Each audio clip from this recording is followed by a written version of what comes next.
Good evening again, and now we are going to check in and to if you have anything to share with us about your week or about the homework or yeah.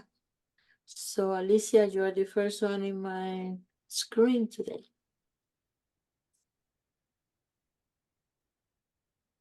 Thank you, Paula. Hi, everyone. Good to be back in the circle with all of you.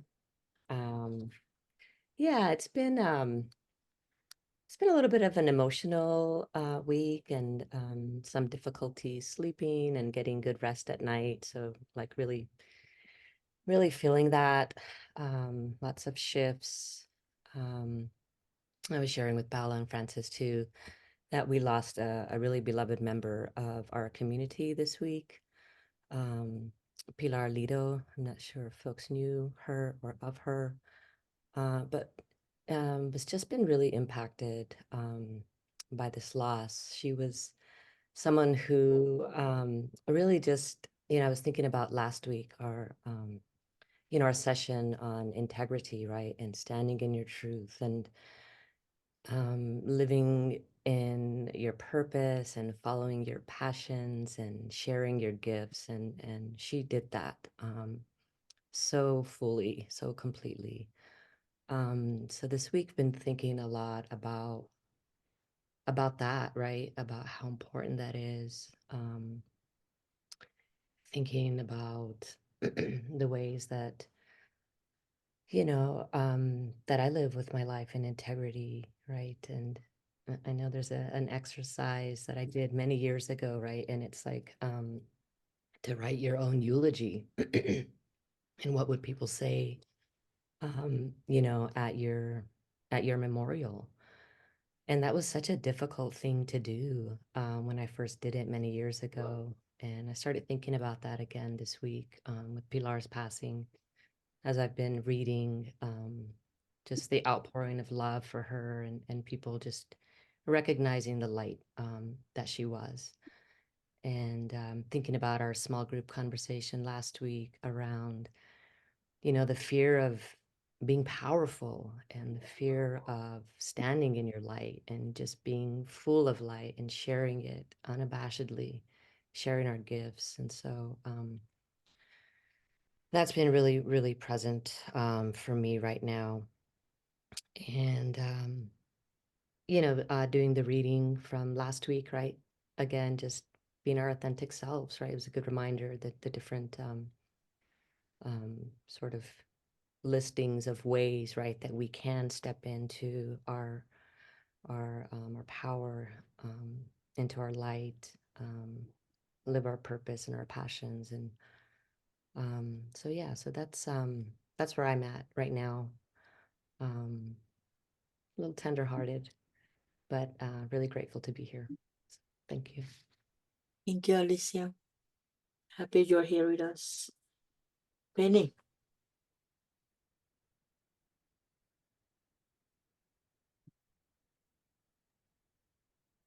Hi. That was such a beautiful introduction today. That song was just incredible. For me this week, connecting to my authenticity, I think one of the biggest things that I realized was being present makes authenticity natural. So I realized, being aware of when I was feeling inauthentic, my thoughts were often somewhere else other than the present. And to come back to the present really, strengthened my awareness of what was authentic. So that was really nice.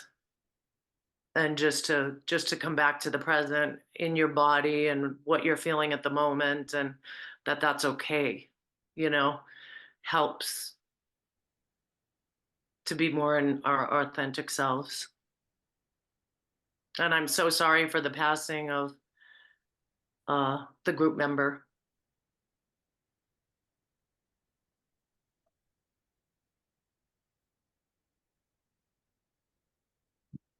You, Penny. But that's all I have tonight. Yeah. Thank you. Thank you. Hi, Barb.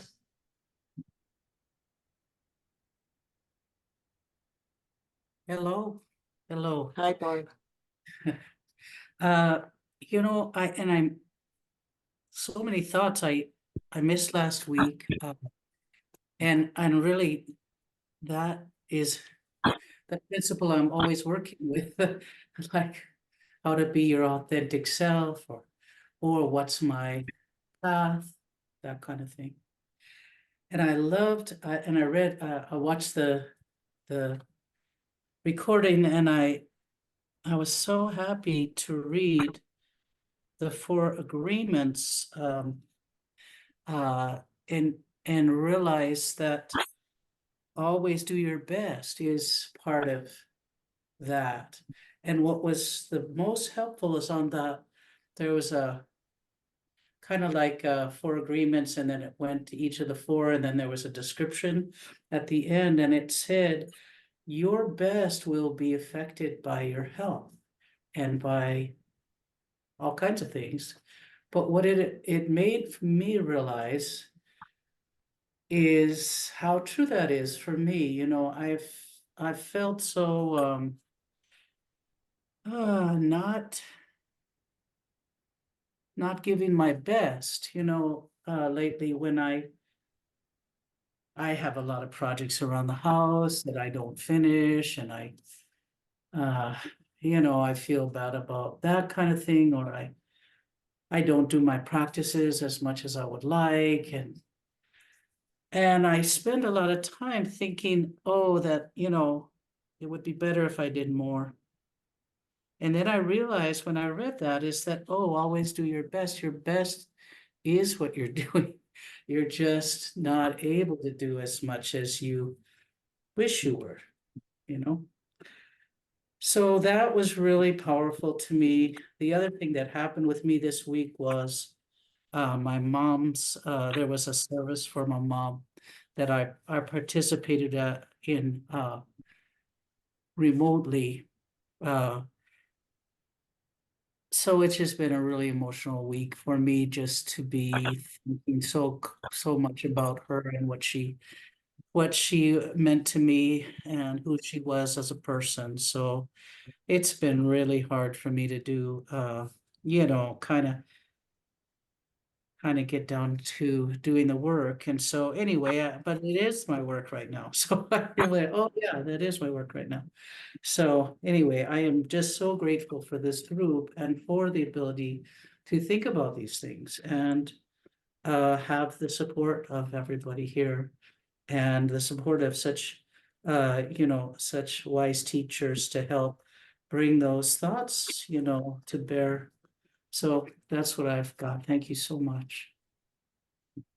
Thank you, Barb.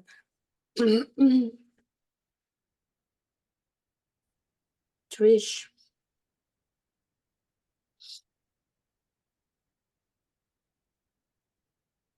Hi, everyone.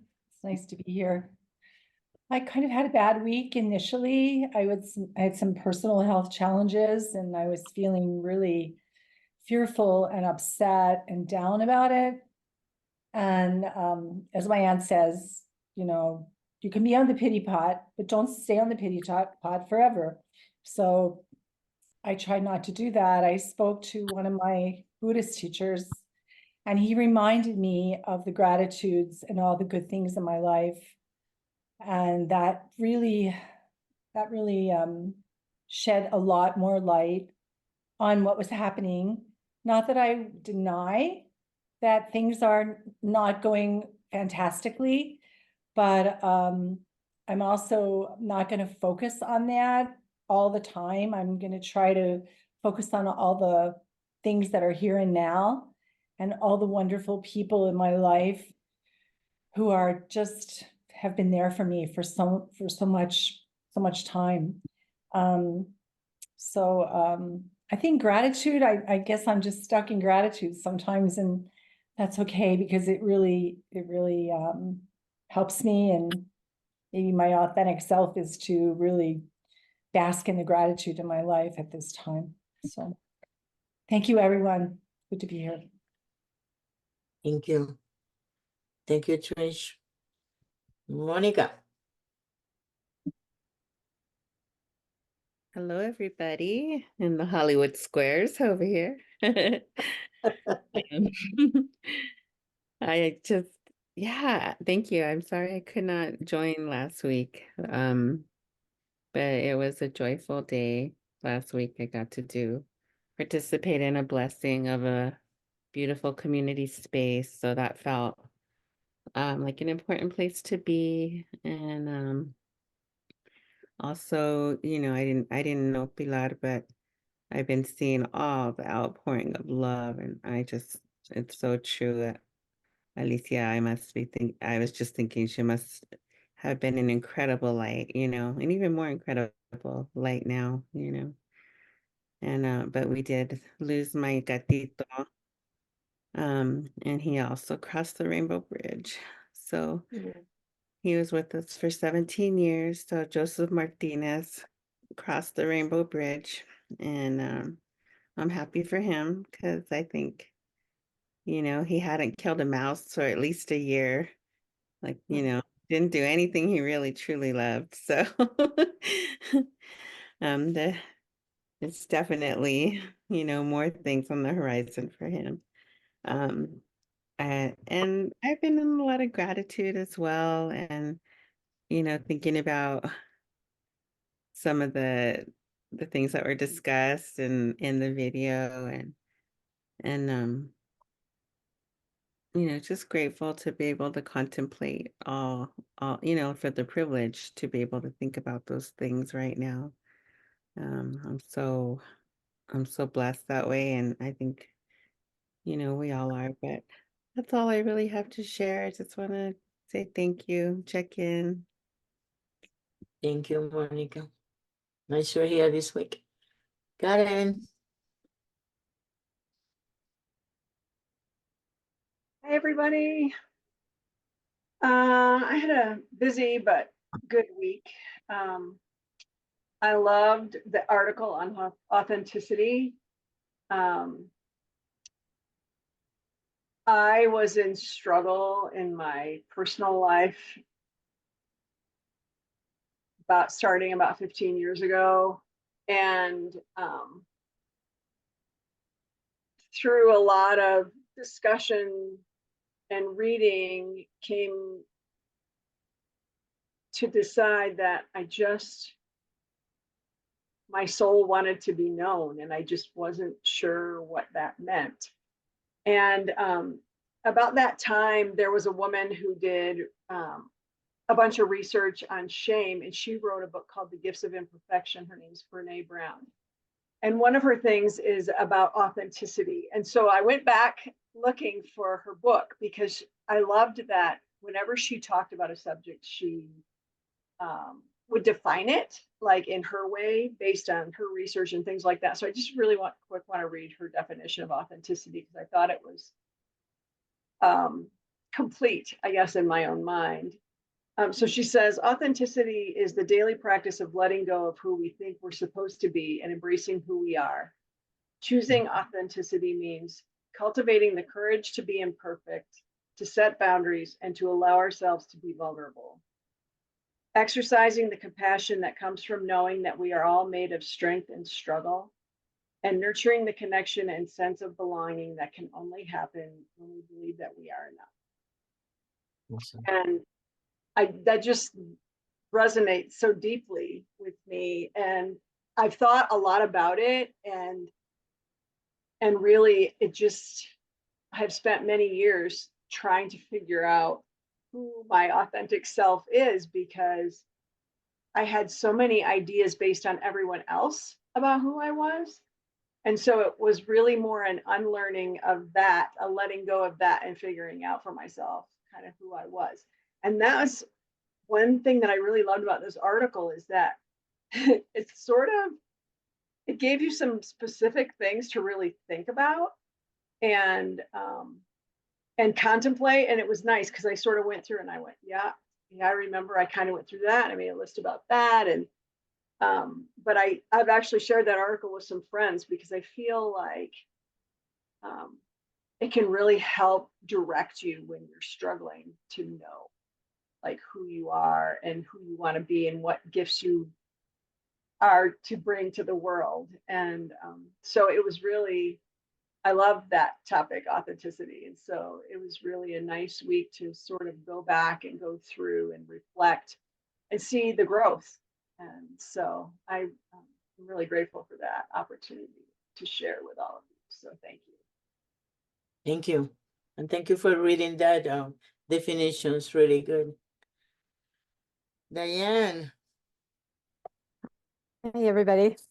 I had a really good week. Went to another concert on Sunday with my friends, and I'm finding that I'm really enjoying the concerts, especially when they have the symphonic part of it and more than just a chorus. But I just wanted to say about a couple of things that I was reading in the article about authenticity. And one of the things that she said was that in order to reclaim your authenticity, you need to discover your authentic self. And the last one was that prioritizes fighting for the causes that you care about. And I don't know, I had a adverse reaction to that, I guess, because I feel like when you're fighting for something, you're not being your authentic self. That fighting, it just adds more negativity or more fuel to whatever it is that you think that you're fighting, and that you really want to come from a place of love.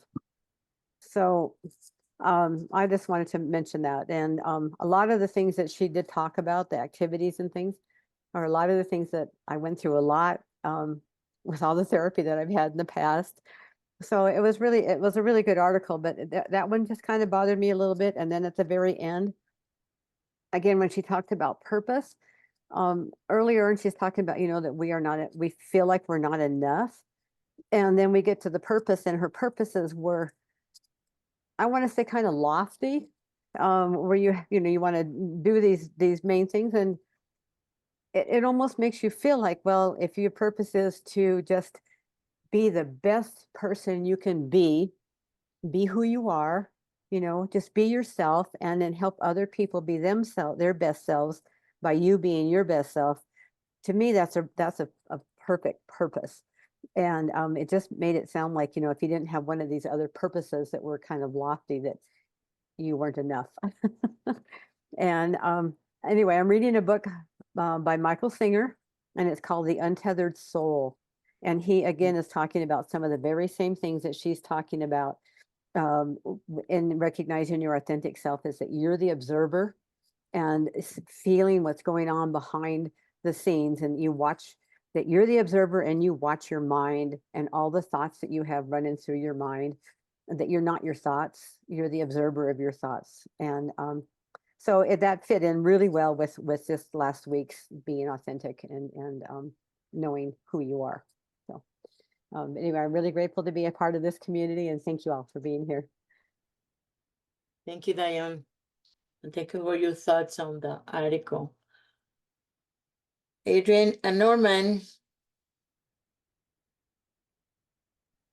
I had an interesting week.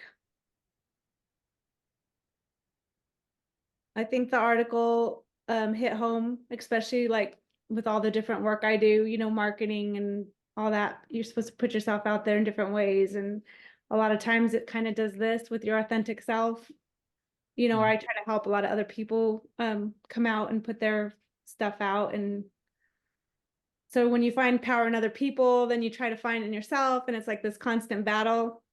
And then I got hit hard with ancestor visits all week.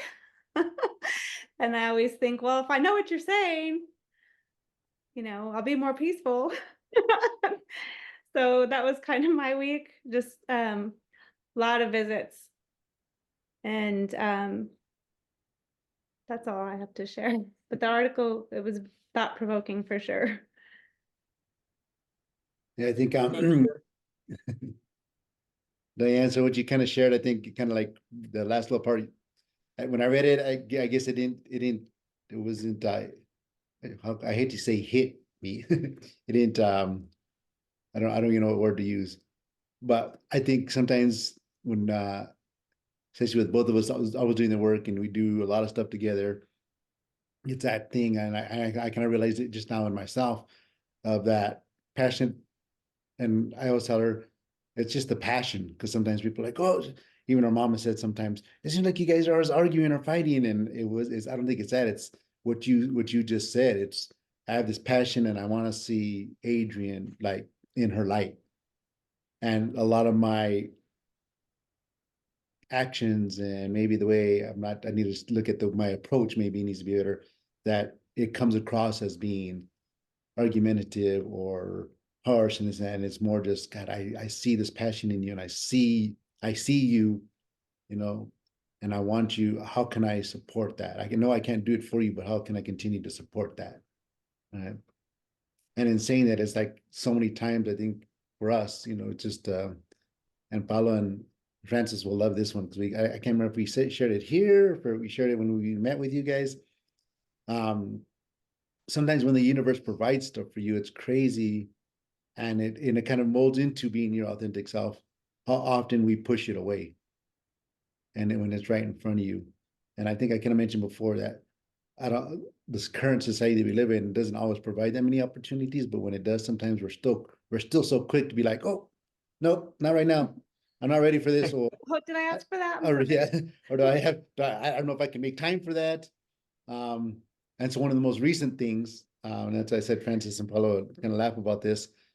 We've kind of looking at land here and there and providing opportunities for us to kind of get out of the cities. And my mom, that's why I say Paulo, I love this one because I think we kind of joked about it the last time. My mom gifted us 6 acres in Silver City in the last week, like 6.5 acres. And I've noticed maybe both of us at times over the last week have been like, oh no, that we couldn't possibly live in Silver City because of this or because of that, or you know, our kids are here, they're here. This excuse, I now I recognize excuse after excuse of like why we can't do that, you know. And the reason why I joked about it, doesn't mention is because Paulo's out when we were kind of joking with Paulo about it. Paulo's out, oh, the perfect place for, you know, for a place to have retreats and retreats and I was like, oh no. I don't want to move there. There. I live amongst the deer. Starbucks is in the corner. Yeah, So we have this place now. yeah. So it's all those, like I said, you know, we come so like the article kind of mentioned, like I said, it's weird. When I read it, I'm like, I'm still reading this article. It felt like it took me forever to get through the article, but I really wanted to do like spend the time with it, I guess. And I think it took me like 45 minutes to read the article, you know. But it was just that, it's like I noticed that sometimes I need to make more time, you know. I kind of live with it all the time, but just that those times to pause and reflect and be like, oh, okay, yeah, this is happening. So I you know, yeah, I really enjoyed it, and I think that's part of why we always want to be in these kind of type of places and create these places, because it is for me, I'll speak for myself, it is soul soothing. So yeah, so that's it. Thank you very much, Julie.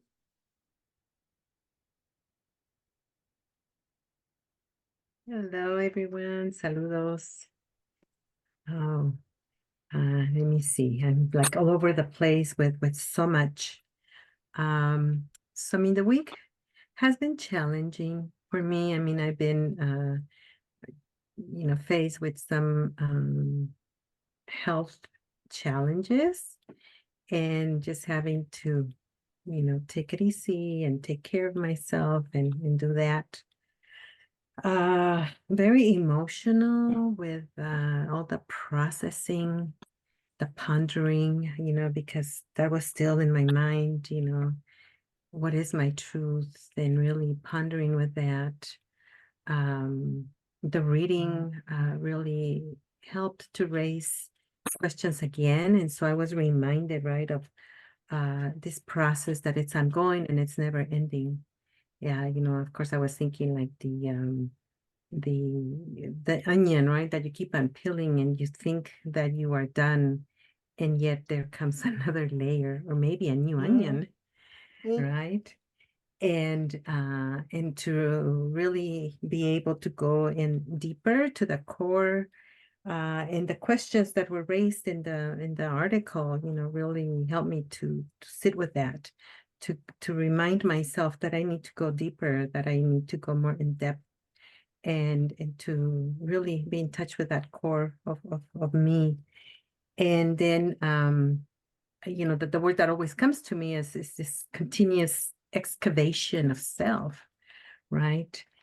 And then I was reminded also, it's interesting, hearing everyone else, some of the similarities that we all share, because I remembered about this book that I read back in the early 90s. And that is the title of it. It's called The Excavating Your Authentic Self. And and again, it was like, oh, I need to reread the book, and look at that. But yeah, so I came, I felt better, for me, instead of thinking of this authentic self or my true self, that just wasn't sitting with me at all. But when I came to the essence of me, thinking of it in that way, my essence, it really felt good, and was like, okay, really focusing on that, working on that. And then very thoughtful about the reality of the expectations, of how it is that I'm expected to be with the various roles, with the various titles, with the various sections that I have in my life. And so a true reminder that I need to not have expectations of me, that I have to meet certain expectations for others, but that I have to really sit with my true essence.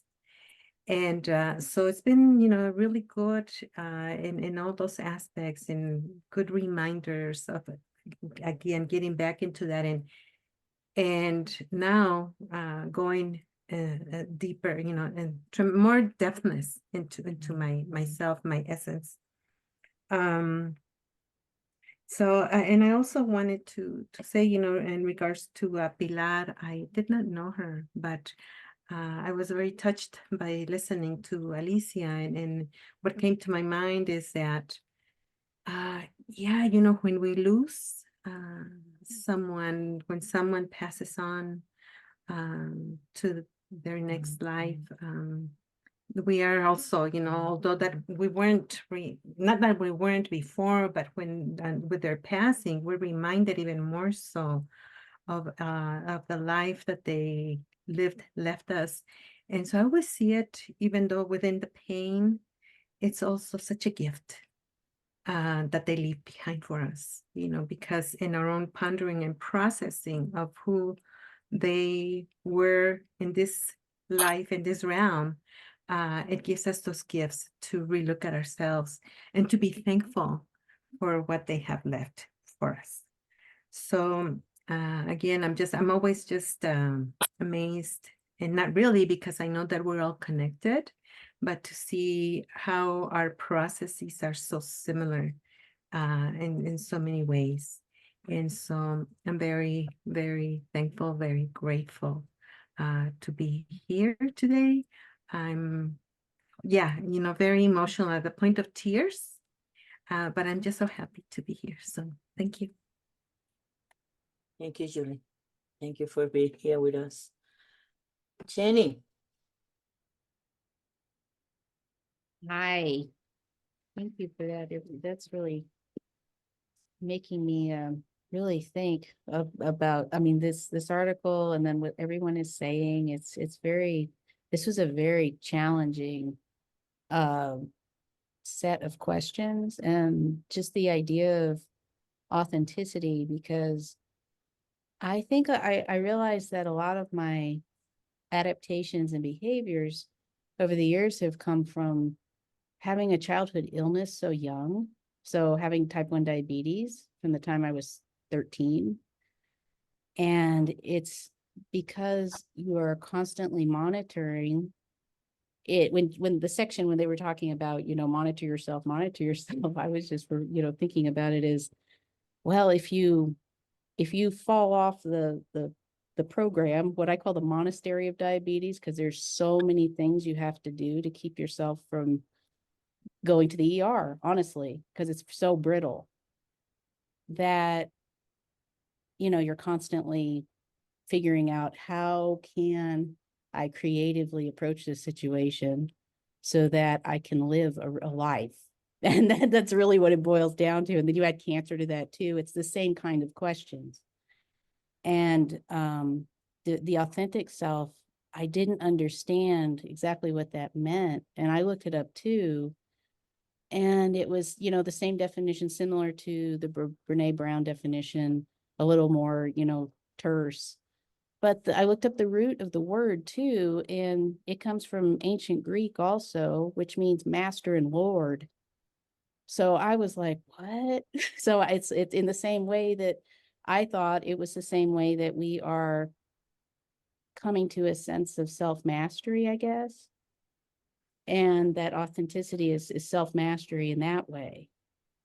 But yeah, this idea of life constantly changing and, you can only rely on chaos is something I developed over many, many years of dealing with type 1 diabetes, because it was always chaos. It always felt like that. But then it's like, well, I can rely on that. I remember having that thought at like 16. I can rely on chaos because it's a constant and things happen in a context. And so it was like, I don't know if it was, I mean, I had a lot of support, but interacting with the environment and living as a person connected to environments was always a very direct lesson for me.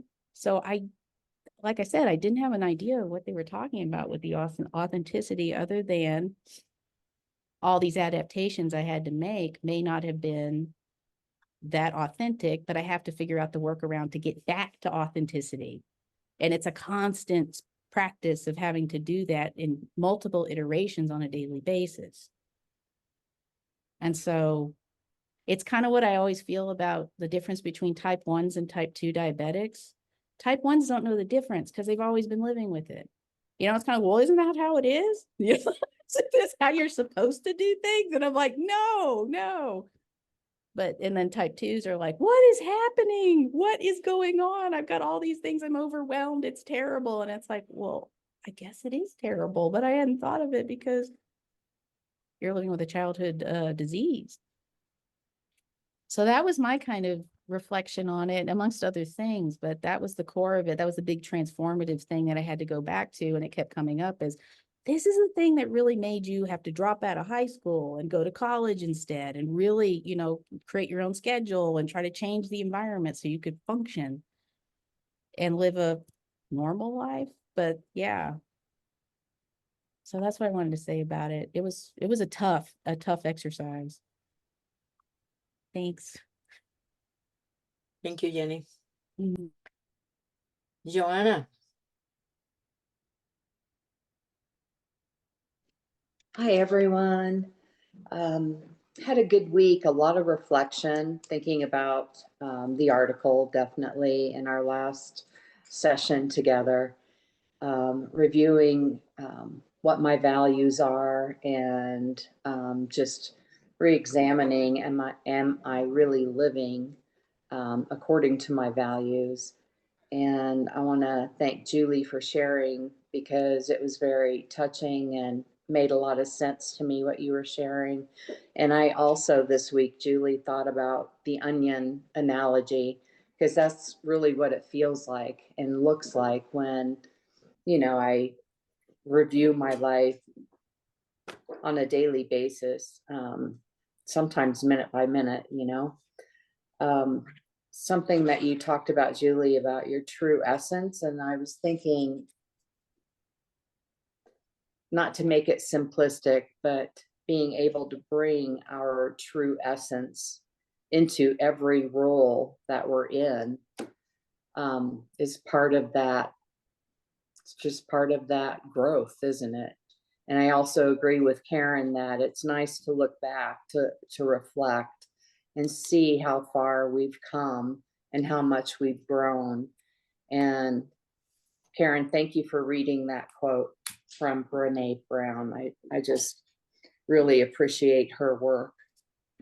That's all I have to say. Thank you, everyone. Thank you, Johanna. Maria.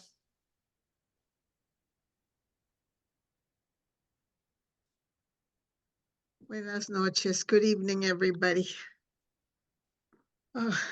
It's been an incredible week for everybody. So, so I am grateful to be here among you. And I am joining in your sorrow, Alicia, even though I did not know the colega. I remember when I was a child and my grandma and I were looking at the sky and there was a falling star.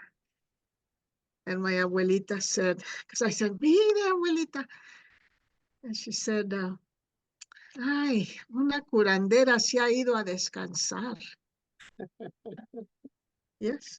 So a curandera has gone to go rest. And I didn't know Pilar, but I'm sure that she is on a good path already. Authenticity.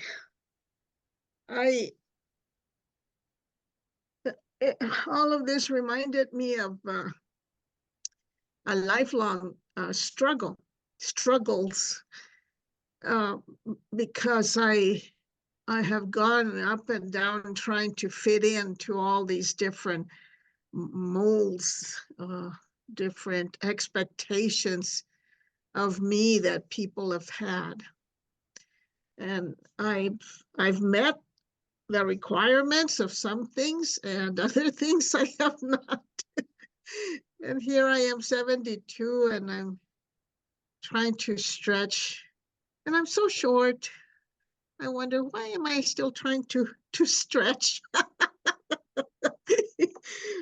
Ay, Dios. It's for me, the struggle is with ego. Is it my ego that is trying to tell me, no, I'm already there, baby. Don't try to make me different than what you see here. I know who I am, and this is all you get. This is it. You don't like it, too bad. You know, like, is that my ego? Or is that me finally, after all these years saying, yeah, this is me. This is who I am. So I appreciate the words and the thoughts of all of you, your prayers. I had a very trying week as well. I have 30, 40, 50, 60 years old or 60-year-olds that are telling me I should do this, I should change that, I should do it better, I should increase, I should take off, and I just feel like being rude. And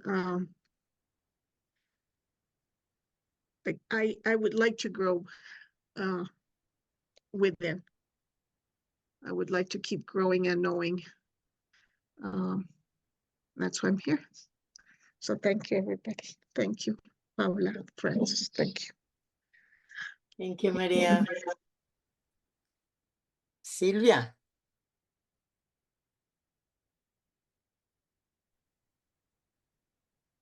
Hello, everybody. And you probably didn't notice, but I'm sorry for being late. I was making dinner and making muffins and tasting muffins, and I completely forgot. So I'm so sorry. This week, I mean, I'm sorry I didn't hear the shares before I got on, and hopefully I'll be able to hear them on the recording later. But it sounds like it has been a pretty deep learning week and experience week for a lot of people. Um, I, in contrast, I have had a pretty easygoing week, finally. But I did I didn't do all of the exercises in the authenticity. I did read the article. It was pretty long, and there's a lot of things in there that I would like to work on. I'm probably, I will keep working on the issues that were in the article. And I have had some experience in dealing with other issues in the article.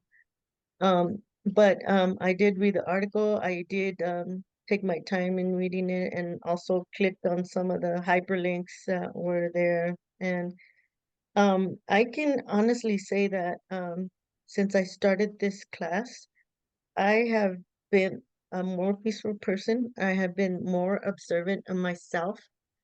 I have been, keeping a watch on myself and trying to practice pausing before I, just let it out on somebody who's innocent, an innocent bystander. And one of the things I thought of being authentic before was, and speaking my truth, was just like venting out at all the political things that are happening, venting out at all of the authorities and the patriarch and everything. That I thought that was being authentic, when I'm like, you MF for this and you MF for that. And and I know that's not authentic, but that's what being authentic was. But it's kind of neat the way the article puts all of these different aspects of authenticity in there. It has to do with your whole being, all of your whole character. And I am going to continue to study and be to find my authentic self. And hopefully I will get there someday. Hopefully, before I pass to the next life, or pass on to being a bug in my next life. I don't think I'll come back as a human. But anyway, thank you so much. And I look forward to hearing your shares. Thank you. Thank you, Sylvia. Thank you. Adela. Hi, everyone. Can you hear me? Yes. Okay. There's three things I'll share today. The first one is that I appreciated the article, but I felt like it didn't share the depth of what some of the steps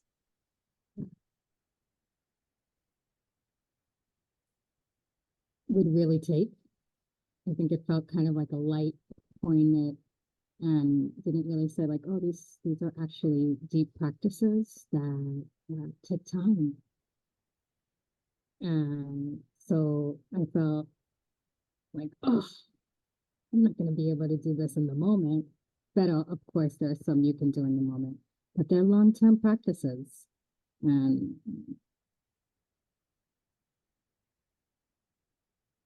yeah. What I realized in practicing throughout the week was that there are parts of myself that are still untouched, that I wrote it down, that I still don't know yet. And that's part of living in this system, this society. And it's kind of sad that there are still parts that are yet to be uncovered. And so I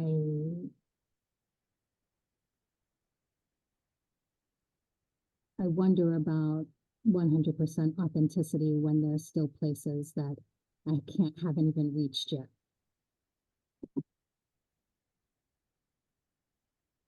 And so one of the practices that I practiced this week was loving honesty. I have a tendency to say less and let things just be as they are. And even if I know deep down what I'm feeling. And so I'm part of this group that I love very much and I'm new to, and I want to be part of, I care about deeply, but I'm nervous. I'm nervous to be there in general. I'm nervous that I was invited to it. I'm nervous that they won't like me, all of the things. And so a question was asked by one of the leaders, and I expressed that the question made me nervous, and I was going to answer it anyway, because I'm practicing being honest, lovingly honest. And so I shared my response and fully. And then for about an hour or two, I spent just like living outside of my body. I was so nervous that I had answered this question so honestly. And it felt easier to me to say, I'm very nervous about this question, so I'm not going to answer it. But saying, I'm nervous, I'm going to answer it fully from my heart. I might make a mistake, and I'm going to be okay with that. But still, the after effect was it that I was sitting for 2 hours really anxious about that level of honesty. And so I have, and how it's going to land on others, and how deeply I care about being part of this group. And so there's work to do. I have work to do with sharing deeply who I am, being seen, fear of not being part, because I'm sharing honestly, even if I may grow into a different place with that honesty later. And also, lastly, the part that I shared about, there are still parts of me that have not been touched, that I may not even know exist yet. And so I don't know how, I think it's going to take long-term practice to get to what that essence or authenticity really is. But I'll say this, going back to last week, I'm grateful that I'm even thinking about it. And maybe a year, no, not a year, maybe a month from now or two, it won't be 2 hours that I'm sitting with that out of body experience nervousness for my honesty. Maybe it'll be an hour and 45 minutes, and it reduces from there. I see the possibility of that. Yeah, punto. Thank you, Adela.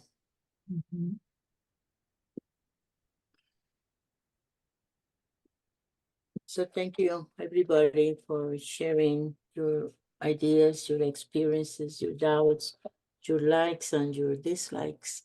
All that help us to get a sense of what we are doing here. And Comadre, could I say something? I just wanted to let the group know that Adrian from Detroit, she texted me and said that she was having a health issue, but that she thought she might be able to join later. So just so you know, that she might pop into a group, later. She said she would join in an hour or less, but I haven't seen her yet. But anyway, just to let you know that Adrian will be maybe joining us, but she is having some health issues. So. yeah. So before we move on, I didn't tell you what we're gonna be doing today. I forgot to do that at the beginning. So we have done the opening circle and the reflections on the homework. Then we are going to be chanting the principles, and Francis will guiding us into that. And then we are going to do the just for today piece, the reflection that we always do, and talking about the principle, Itoni Chin Setsuni, be kind to yourself and others. Then we will take our break. And after the break, we are going to do our group activity that is focused on self-appreciation. And then we're going to do a self-treatment. We're going to treat ourselves for Reiki. Then we're going to debrief. And then we do meditation and Reiki and Reiju. And then homework. And goodbye until the next time. So Francis, I don't know if you want to say anything. If not, we go into the chanting the principles. Do you want me to pull up I can start sharing the screen? Yeah, that would be great. Just the one that has the pronunciation. Yeah, The okay. slide that has the pronunciation.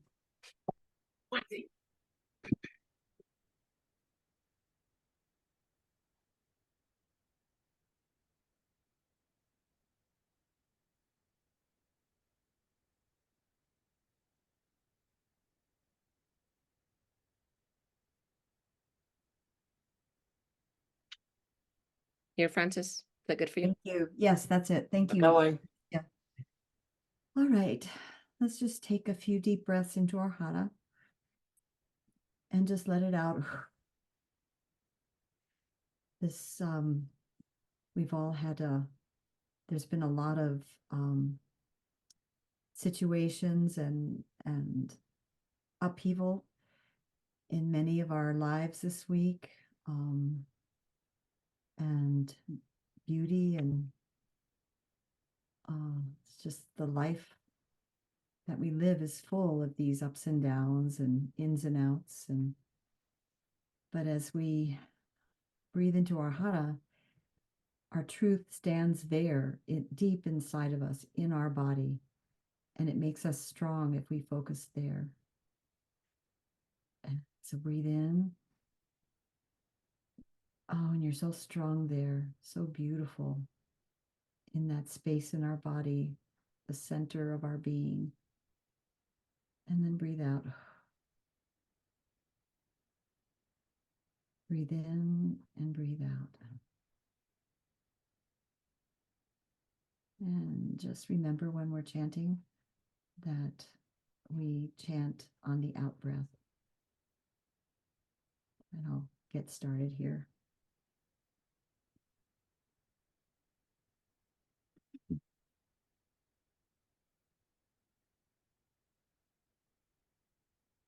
Yo dake wa ikaru na shinpai su na kanja jite gyo age me ito ni shinsetsu ni gyo dake wa ikaru na shinpai su na kanja jite gyo age me ito ni shinsetsu ni gyo dake wa ikaru na shinpai su na kanja jite gyo age me ito ni shinsetsu ni gyo dake wa ikaru na shinpai su na kanja jite gyo age me ito ni shinsetsu ni gyo dake wa ikaru na shinpai su na kanja jite gyo age me ito ni shinsetsu ni gyo dake wa ikaru na shinpai su na kanja jite gyo age me ito ni shinsetsu ni gyo dake wa ikaru na shinpai su na kanja jite gyo age me ito ni shinsetsu ni gyo dake wa ikaru na shinpai su na kanja jite gyo age me ito ni shinsetsu ni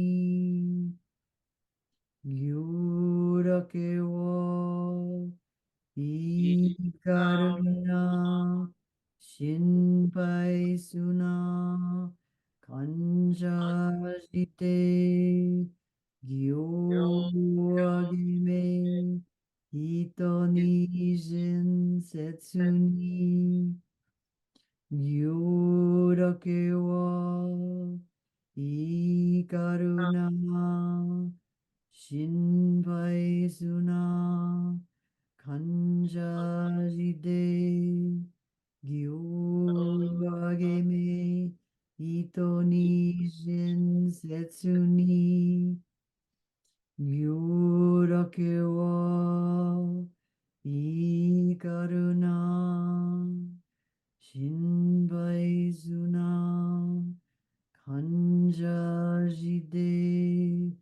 gyuageme ito ni jinsetsu ni gyurake wa ikaruna shinpai suna kanjajite gyuageme ito ni jinsetsu ni gyurake wa ikaruna shinpai suna kanjajide gyuageme ito ni jinsetsu ni gyurake wa ikaruna shinpai suna kanjajite gyuageme ito ni jinsetsu ni gyurake wa ikaruna shinpai suna kanjajite gyuageme ito ni jinsetsu ni. Just sit in the moment, just for a few moments, and just feel the vibration that we've created together, and maybe a sense of spaciousness that chanting the principles created for us.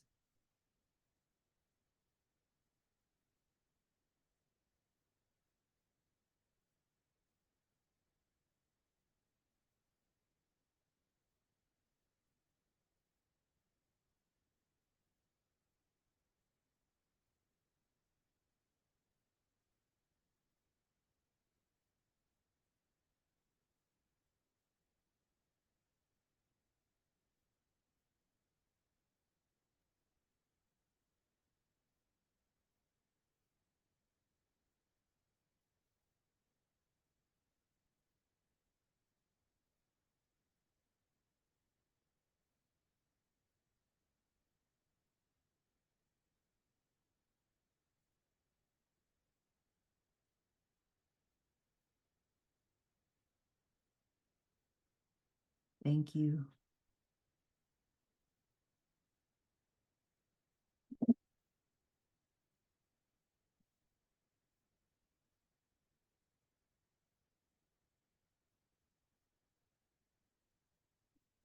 Alicia, could you move to the next slide?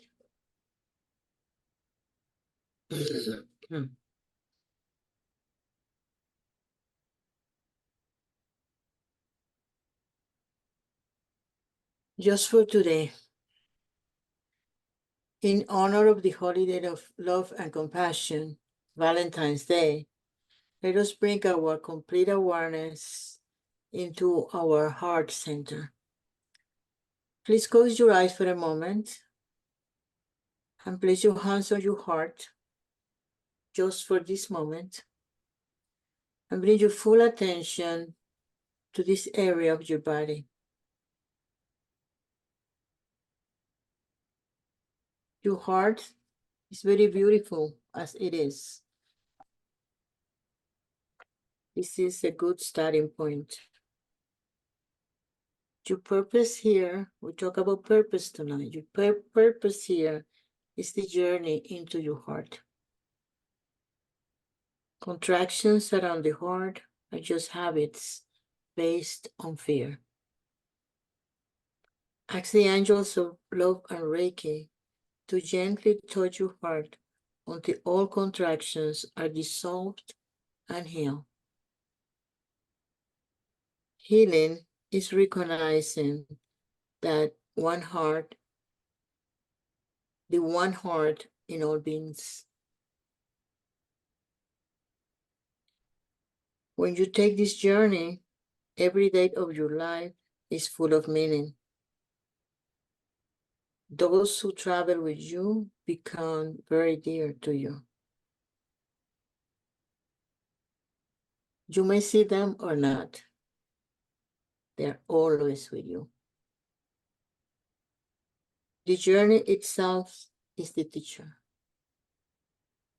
The angels of love and Reiki are still touching your heart. And through your heart, the heart of the world.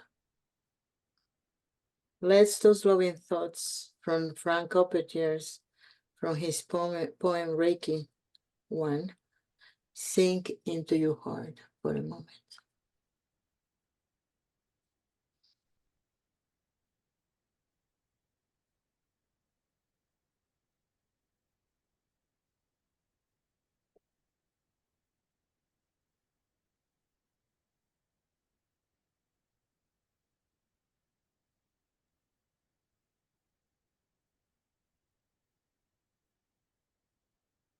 You get to a comfortable point, you can open your eyes and relax your hands and arms.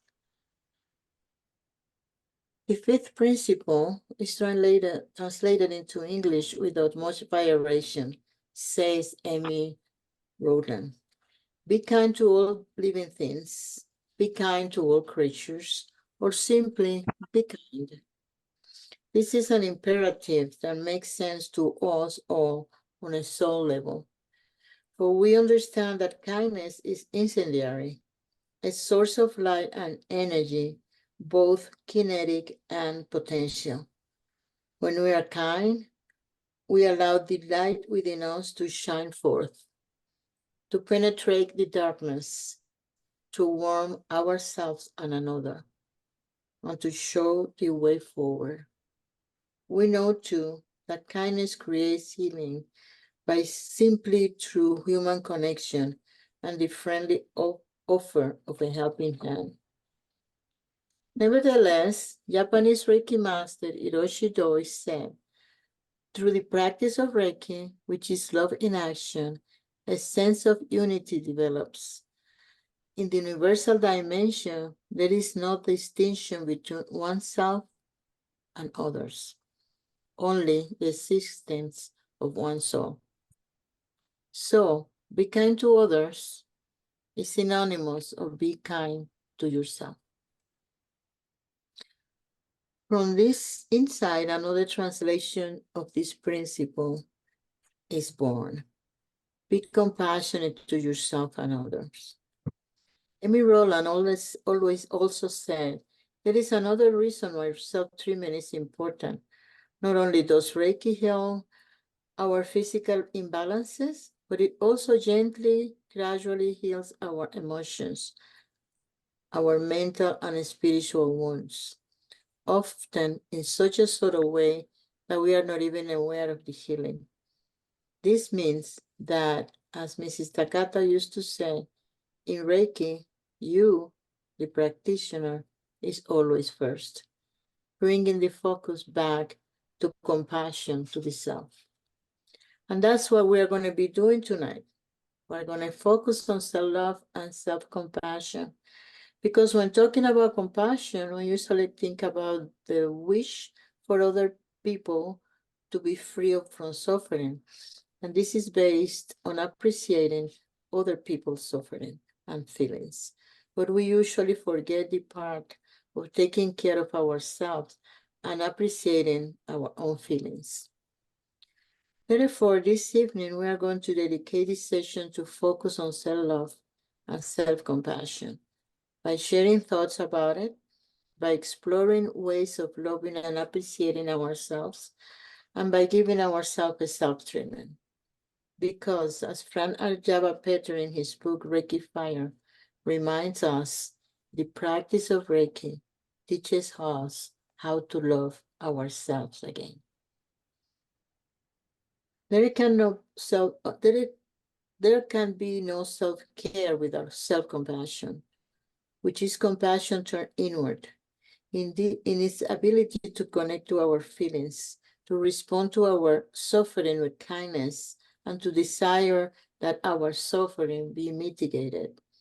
Self-compassion prompts us to treat ourselves in ways that alleviate rather than cause or amplify our pain and suffering. Loving ourselves unconditionally, exactly the way we love our children and pets, is what we are striving for. But instead, we love ourselves with conditions. We judge ourselves for our suffering, listening to the voices of our inner critic as it rehearses our shortcomings, our errors, and our deficiencies. We expect to be happy with ourselves only when things that we expect happen. Get the job we want, acquiring something we desire, or after losing weight. Then and only then do we feel worthy of our self-compassion. To make the task of loving ourselves more challenging, we find messages from the culture telling you that you don't matter, not just for your race, but because of your gender, sexuality, economic status, or religion, which can hinder self-love. Furthermore, these messages could signal that you are not good enough, light enough, thin enough, smart enough, feminine or masculine enough to measure up to some idea. The space between those ideals and your realities can make it difficult to embrace your particularities and love them. But we are supposed to be kind and gentle, caring and nurturing, empowering and forgiving of ourselves. We are supposed to love ourselves, to embrace our particularities and love them. Self-love means a healthy delight in your true, imperfect, uniquely wonderful, particular self.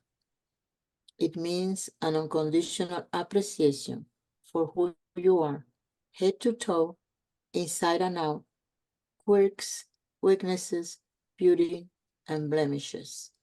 All of it. It means seeing yourself truthfully and loving what you see. Self-love is vital for health and happiness. Love is a powerful, positive energy that is necessary for a healthy balance between mind, body, and spirit. We cannot recognize love in others unless we have it for ourselves. It allows us something genuine to share with the world. And when you believe you are worthy, your life reflects. I would like to close this session by reading another poem by Franco Peters, Path of Joy. Always remember, this time you voluntarily choose the path of joy. On this path, you enjoy going inside and finding vast open space. On the way, not avoiding anything, you come upon openness after openness. Your heart is the guide. Your open mind is the happy servant. Such a journey cannot fail. There is no agenda. There is no attachment. States of mind come and go, awareness of all you really are grows moment by moment. This awareness is not individual. It shares itself simultaneously with everyone. This presence, this unobstructed presence, is not bothered by mind chatter and feelings of inadequacy. This presence is joy to itself, and it is you. Thank you.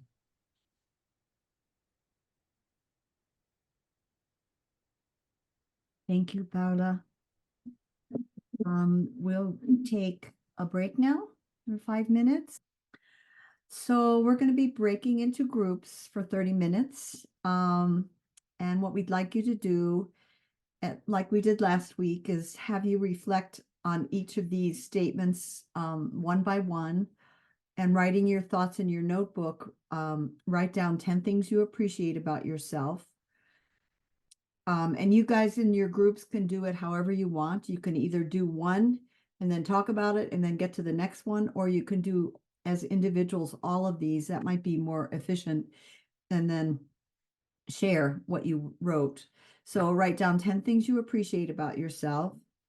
Write down the self-critical thoughts that plague you on a regular basis.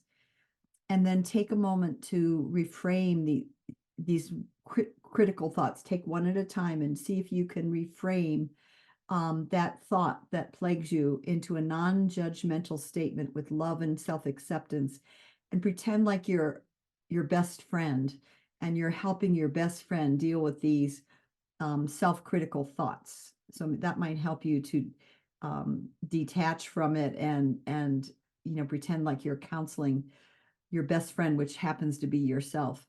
So we've put these instructions in the chat, and we'll be putting you in groups. And then after the group activity, we're going to go straight into the self-treatment for 30 minutes. And then, yeah, so that's how it's going to roll for the next hour. Oh, Alicia, do you want to, so what we're going to do now is because we're kind of running a little bit, we're going to do our self-treatment now. Lisa, you're going to put up the slide, and then you're going to make the beautiful meditation music. So we're going to do 6 positions. We're going to work on our heads, and then you get to choose whatever other positions you want to put, where you want to put your hands.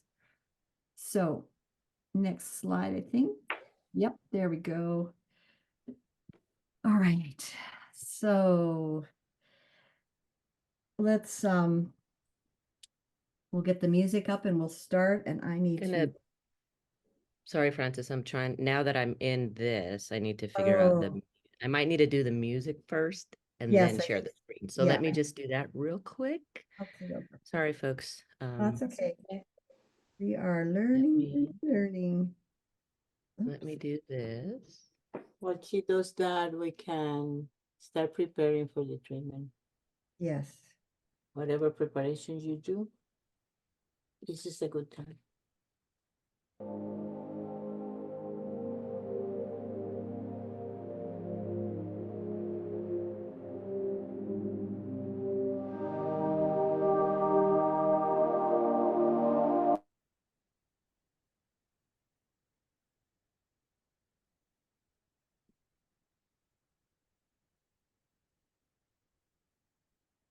Can you hear that? No, that's okay. No, Don't worry about You it. can't hear the music? No, stop when you put the slide. We Okay. don't need the slide. Okay. Alrighty, so let's start by placing our hands.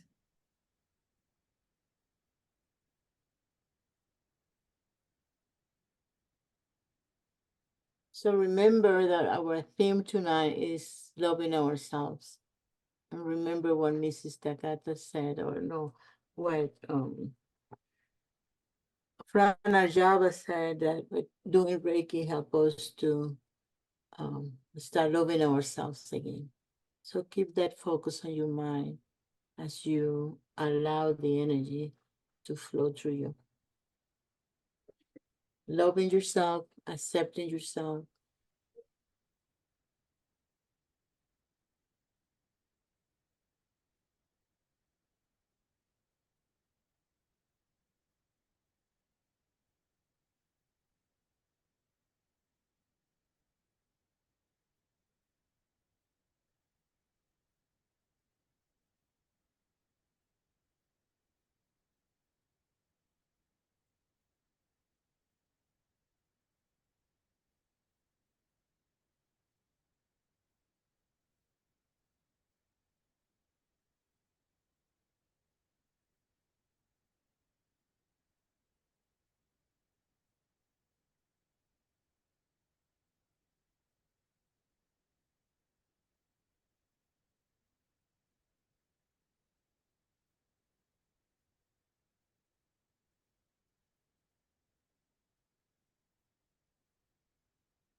Well, let's move our hands to our temples.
And moving our hands to the back of our head or to the front of our head and the back of the head. And if we could keep Adrienne Ayers from Detroit in our practice tonight, in our hearts, and as we're practicing Reiki, we can have her with us as we offer she and us this healing.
Place your hands anywhere on your body that needs it.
You can switch your hands to another position if you feel like it, or you can stay where you are.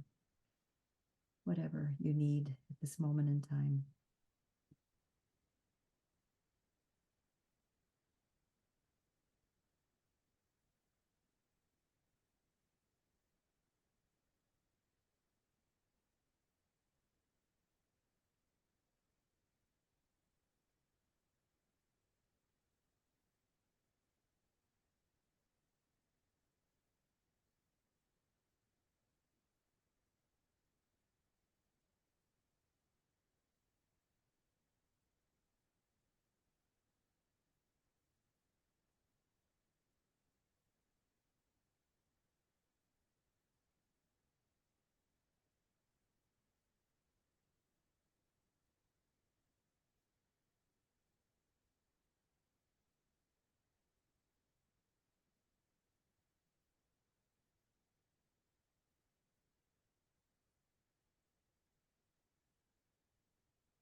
Last position anywhere you like.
When you feel ready, you can open your eyes.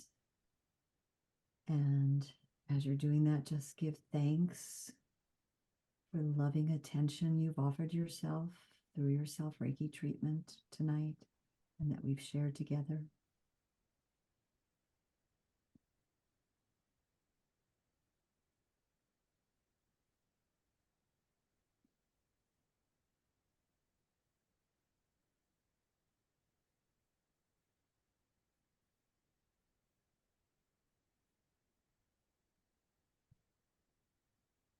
Thank you.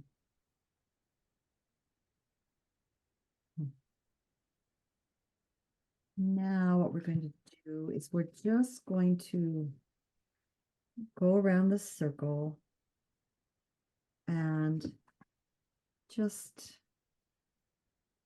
say one phrase or word about where you are after this whole series of study groups and times that we've spent together. Just one phrase, one word that summarizes where you're at this moment in time. Give you a moment to think about it, and then I'll just start going around the circle.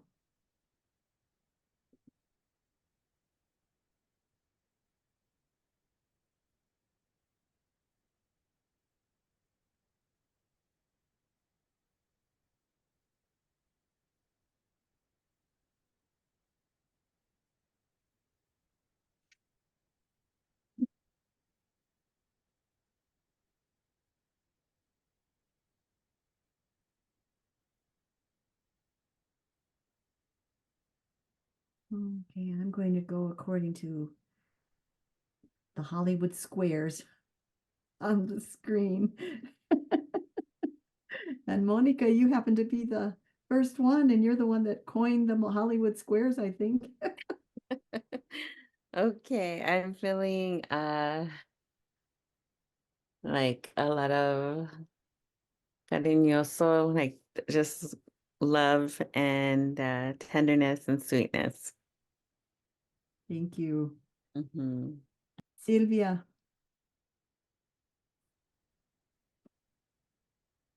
We're talking about the whole class. Yep. From the time we started. Yeah. Okay. I am at a place of peace, love, and tolerance for myself and all those around me. Beautiful. Thank you. Barb.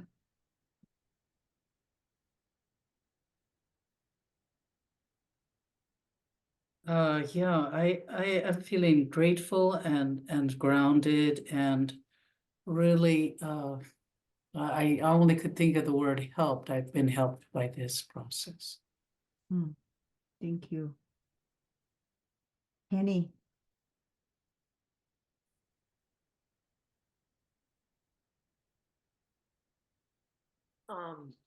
I'm feeling really grateful and really empowered by this and connected. So thank you all. Thank you. Thank you. Karen.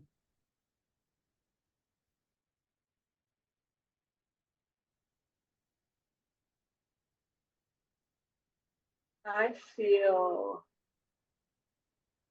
grounded in love. Thank you. Maria.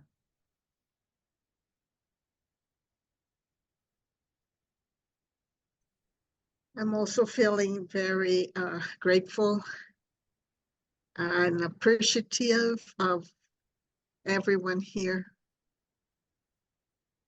Just connected, committed. Thank you. Thank you. Alicia.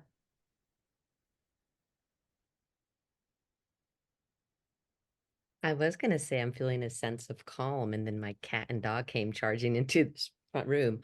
But yeah, like definitely feeling a sense of calm and feeling just a real deepening of my understanding and and my practice. Thank you. Joanne. Healing. Great word. Thank you. Norm. I don't know if it was said earlier or not, but that just you are worthy. Good one. Thank you. Adrian. In right relationship with the energy of the group. Thank you. Jenny. Just a much needed stability and love. Thank you. Trish.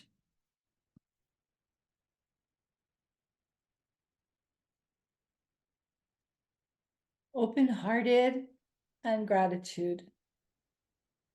Thank you. Adela.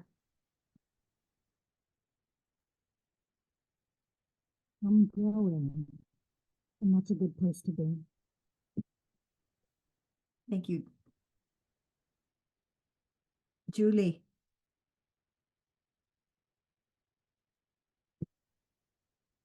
I'm feeling grateful and peaceful.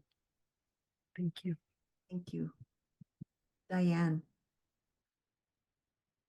I'm grateful and thankful for everyone here, for all of the teachings, and for all of the sharing that everyone has done.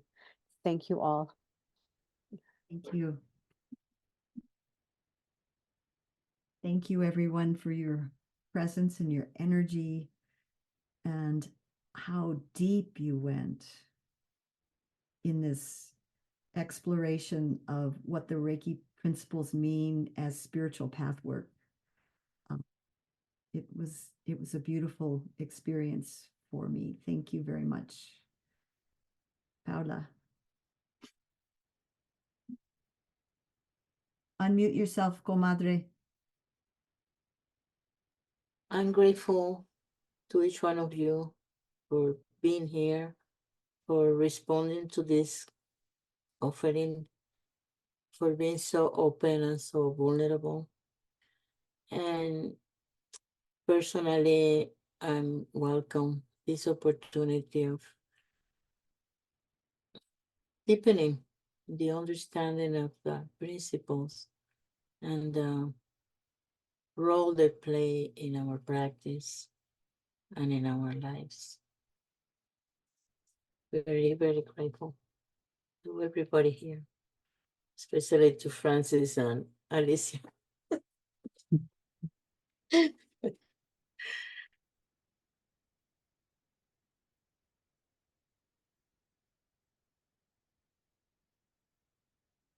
I think we are in a very good space to go within.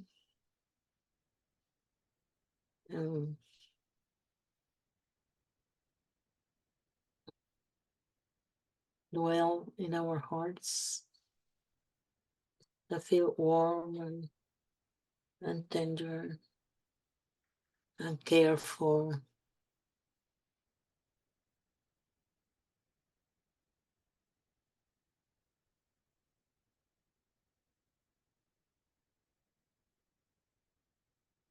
In that space and in this connection we have created, just open up to receive a blessing.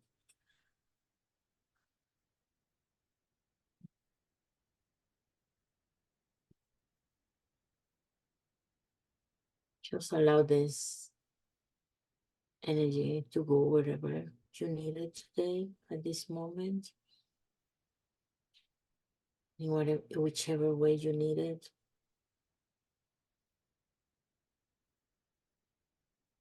Just be open and receive it.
You get to a comfortable point. You can open your eyes. Come back to the circle.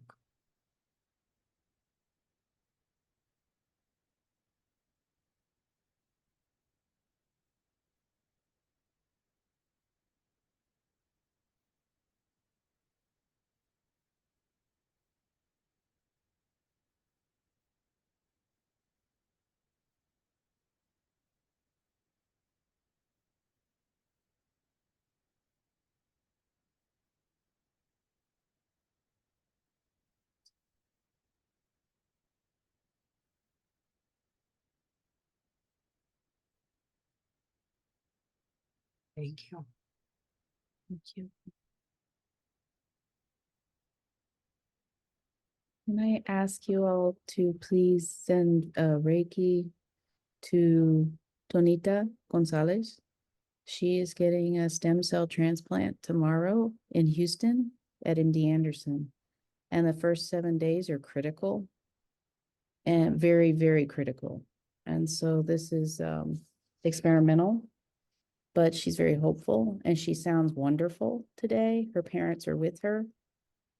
And she's may have to stay for several, more weeks after this procedure.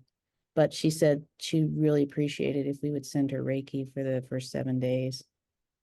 Could you say her name again? Tonita Gonzalez. For those who don't know her, she's a healer, a community woman, and very committed to the healing of the community. Very beautiful person.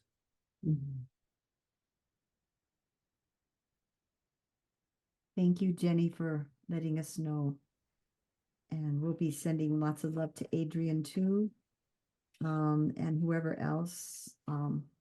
This community always circles around those who are looking for some beautiful healing.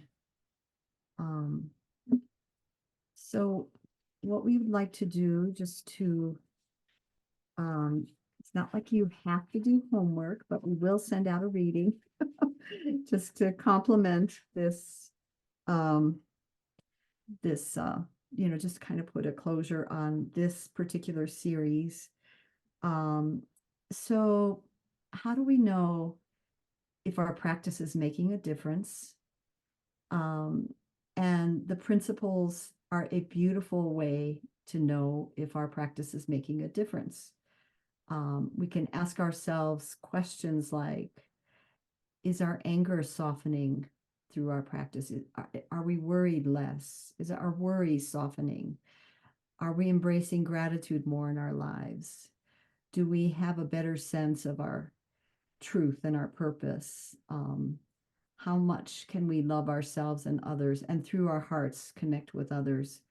So the principles are a beautiful way of measuring our spiritual progress as well. So the principles are so beautiful in so many respects.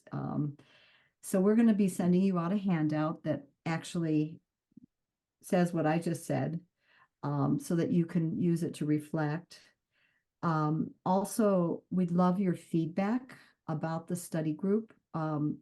We have done these before, but pre-COVID, they were always in person.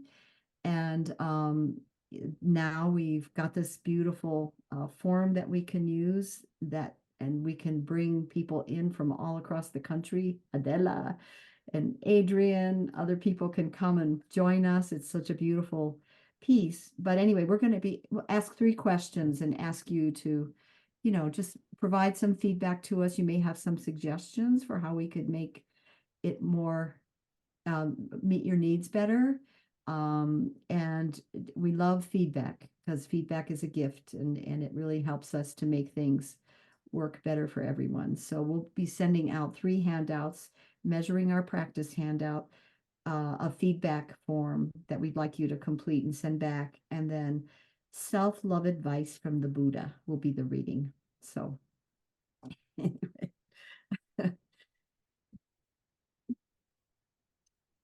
Alicia, do your thing.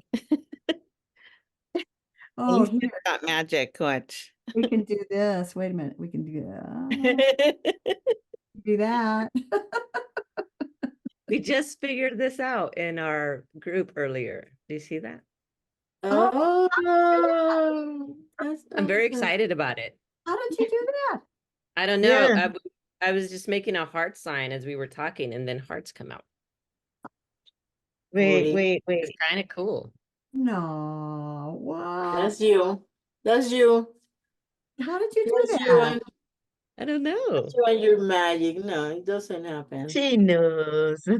You're tricking us. I don't know. I think it's the It AI. was really cool though. It is Yeah. cool, but I want to know how to do it. I don't know. I don't know what How I did you did. do that?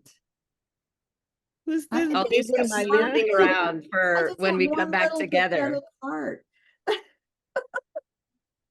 Oh, Just that's one heart. oh, One heart. oh, One love. Just get together and be all right. We could love that's bombing right. hearts each other. That's right.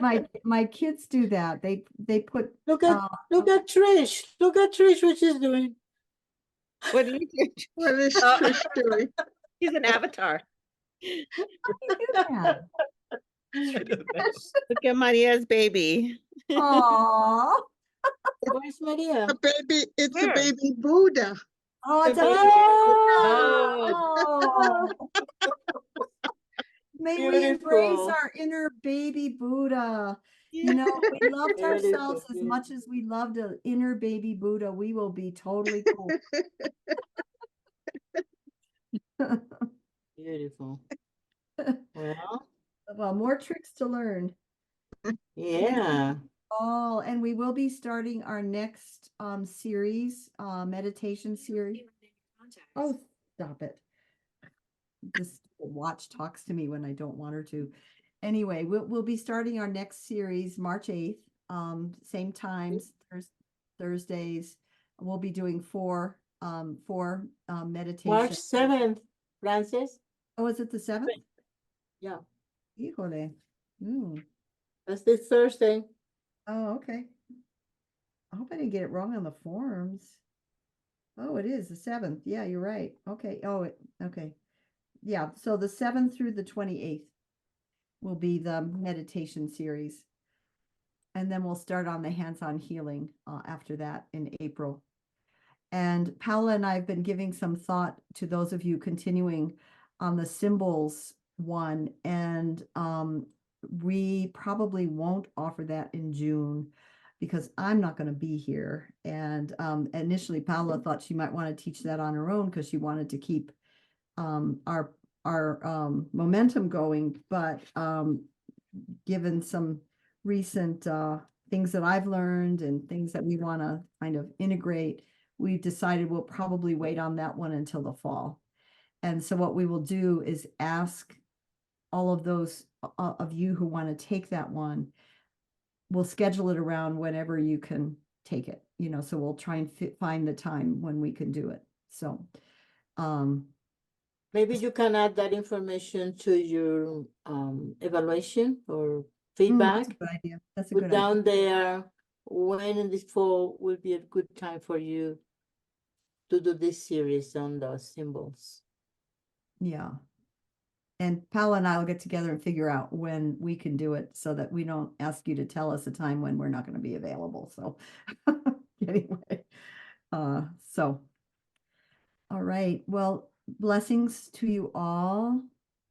And I'm going to miss you the next couple of weeks, the next 3 weeks. We've gotten anyway. Yeah, be well. Thank you for everything. Thank you. Thank you, Thank you. everybody. Thank you. Thank you, Paula.